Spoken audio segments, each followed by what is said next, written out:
My name's Luke Timmins. I'm the co-owner of Adelaide Hills Lawns and Gardens, and we're at the prestigious Birdenham Winery in the Adelaide Hills.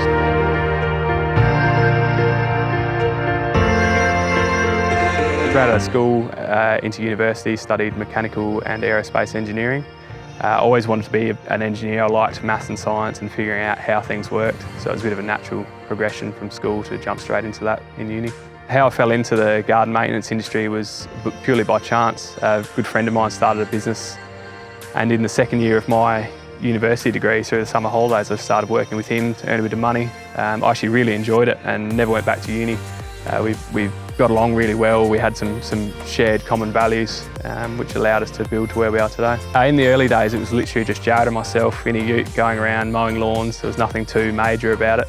Obviously, as time's gone on, we've taken on more and more complex jobs and involved our process to improve to end up at places like Birdenham Winery and that sort of thing as well. The recognition for South Australian Young Entrepreneur of the Year, we spoke about it. It's basically validation that we're on the right track. We've never really been about individual awards. We don't really like that emphasis, but as a business, it shows that what we're doing, the things we're trying to achieve, it is recognised as something that is good, and it's motivation to keep moving forward, to keep progressing, to know that what we're doing is a good thing, and let's keep going with it. The first time I heard about the SAS program was mid-2019. I heard about it through a good friend of mine, went through, did some research online, found out a few bits, watched a few YouTube videos of past participants, and then got in contact with Business SA, went through the application progress online initially, and then had a phone interview as well. Went through that, got accepted, and then into the course. Bit more practical, a bit more hands-on. Uni was obviously very intensive. They drilled really deep down into a very select range of topics. I found the SAS program covers a really good broad understanding of various topics throughout business, which you need as a business owner. So prior to the SAS program, our business, we felt like we had some good ideas, but we lacked a bit of systematisation. We didn't really know our long-term goals. Throughout the program, you obviously develop a business plan, and in doing so, it made us think a bit more about where we want to get to, what we want to achieve, and then how we're going to do it as well. So coming out of it, we've literally got a written plan of the things we need to do, the processes we need to get in place, and how we're going to get to that longer term goal. So moving forward now in 2021, AHLG's evolved a lot more to deliver a high-end service aimed at bigger properties, luxurious properties, specifically within the Adelaide Hills.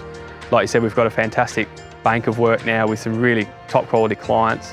We're also evolving our staff as well, trying to implement a bit more training, get them skilled up, and then encourage some new staff within that as well. Moving forward, things look positive. We've got a bit of a goal to work towards now. We're pretty happy with it. We've got a great culture at AHLG. We really look forward to the next few years of growth. So as part of the SAS program, there's a mentorship involved. So they'll assign you a mentor that they feel matches what you're after in the course, which is really, really good. I found that was a great extension to the course curriculum itself. You can obviously liaise with your mentor about that curriculum, drill down a bit deeper into some specific topics. Then they also allow you to ask questions about whatever it might be in business or in life in general as well. So my mentor was fantastic, both with Jared and myself, at expanding our way of thinking and our networking as well. In the hills, we can be a bit segregated into our own little bubble, so to be able to broaden our horizons, so to speak, was a fantastic way of including the mentorship in the program as well. If you're looking to make a career change, whether it being dropping out of uni or starting a new job or starting a new business, it is a tough thing to do. You're going to get resentment, you're going to get some bits of advice from people that might not necessarily have walked that life, but they want to have that input.